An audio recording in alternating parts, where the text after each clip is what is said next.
Wala po akong Interpol Red Notice. Ang katunayan, malaya po ako dito sa Europa. Alam po ng otoridad kung saan ako nakatira at kahit kailan po, kung kinakailangan nila akong arestuhin, hindi po ako nagtatago.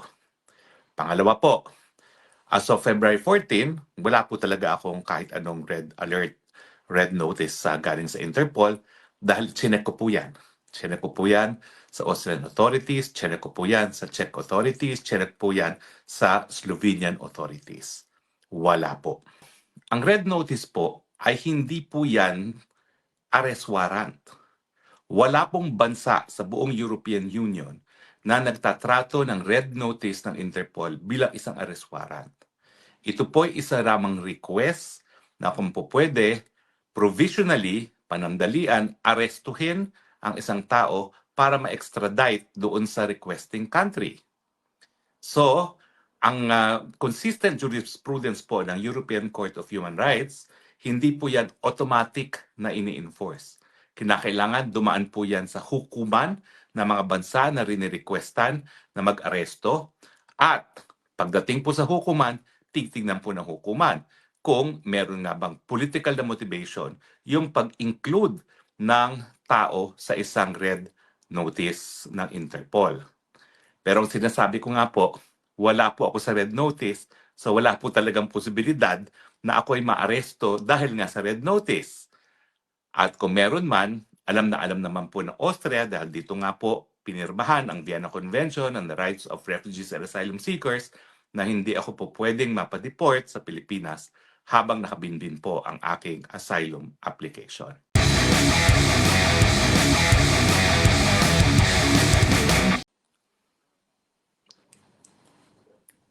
Magandang araw po sa inyong lahat. Meron pong kasabihan that ignorance of the law does not excuse non-compliance therewith. Natatawa na lang po ako dahil sa isang interview, itong si DILG Secretary John Vic Remulla ay nagsabi na ako daw po ay aarestuhin na dahil meron na raw akong Interpol Red Notice. Unang-una po, wala po akong Interpol Red Notice. Ang katunayan, malaya po ako dito sa Europa. Alam po ng otoridad kung saan ako nakatira at kahit kailan po, kung kinakailangan nila akong arestuhin, hindi po ako nagtatago. Pangalawa po, as of February 14, wala po talaga akong kahit anong red alert, red notice galing sa Interpol dahil chinek ko po yan. Chinek ko po yan sa Austrian authorities, chinek ko po yan sa Czech authorities, chinek po yan sa Slovenian authorities. Wala po. At ang kadahilanan ma'am na ako'y kampante na wala po akong red notice galing sa Interpol ay noong 1 ng Disyembre, tinutulang ko po ang request ng gobyerno ng Pilipinas na ako nga po ay mailagay sa red notice ng Interpol. Ang aking basihan, ako po isang asylum seeker at sang-ayon sa batas po ng European Union, hindi po dapat na linalagay sa red notice ng Interpol ang isang asylum seeker dahil ako nga po ay nagsasabi na ako'y ginigipit dahil sa aking politikal na mga paninindigan at paniniwala laban sa administrasyon ni Marcos Jr. Now, bukod pa po doon sa pendency ng aking asylum, meron nga pong konbensyon. Ang tawag pa nga, Vienna Convention on the Rights of Refugees and Asylum Seekers. Dito po linagdaan ng mga bansa ang karapatan ng mga refugees at asylum seeker sa Vienna mismo. Kaya siguro naman, alam ng mga taga-Vienna kung ano nakasaad doon. Paulit-ulit ko na pong sinasabi, ang pangunahing karapatan ng isang asylum seeker gaya ko ay ang right to non-refoulement. Ibig sabihin, hindi po ako pwedeng ibalik doon sa bansa na aking pinanggalingan dahil nga po sa well-grounded fear ng panggigipit na politikal. Malinaw po yan. Hindi po pwedeng ma-deport dahil kasapi po ang Austria habang hindi pa po natatapos ang aking asylum application sa Austria. Dahil nagsimula pong aking application sa Netherlands, in-apply po ang Dublin Rule sa akin, yung rule na ang bansa na nag-issue ng visa ang siyang dapat magbigay ng proteksyon habang dinidinig ang aplikasyon for asylum. At Gaya ng aking sinabi, wala naman pong red alert, wala pang red notice na nai-issue ang Interpol. Kung meron po, nabigyan na po ako ng desisyon dahil tinutulan ko nga po yan. At ngayon nga po, nag-email ako ng follow-up kasi nga naman medyo may katagalan na nakabinbin yung ating oposisyon sa request ng gobyerno ng Pilipinas na mailagay tayo sa red notice ng Interpol. Bukod pa po rito, ang red notice po ay hindi po yan arrest warrant. Wala pong bansa sa buong European Union na nagtatrato ng red notice ng Interpol bilang isang arrest warrant. Ito po ay isa ramang request na kung po pwede, provisionally, panandalian, arestuhin ang isang tao para ma-extradite doon sa requesting country. So, ang consistent jurisprudence po ng European Court of Human Rights, hindi po yan automatic na ini-enforce.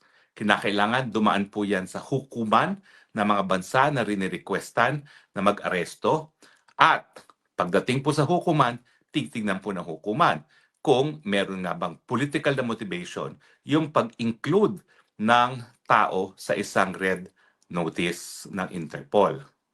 Pero ang sinasabi ko nga po, wala po ako sa red notice, so wala po talagang posibilidad na ako ay maaresto dahil nga sa red notice. At kung meron man, alam na alam naman po ng Austria dahil dito nga po pinirmahan ang Vienna Convention on the Rights of Refugees and Asylum Seekers na hindi ako po pwedeng mapadeport sa Pilipinas habang nakabinbin po ang aking asylum application. Hindi ko po alam kung anong motibasyon ni Secretary Remulla doon sa kanyang interview na aarestuhin na raw ako. Well, sa akin po, nagpapakita lang yan ng gross ignorance of the law.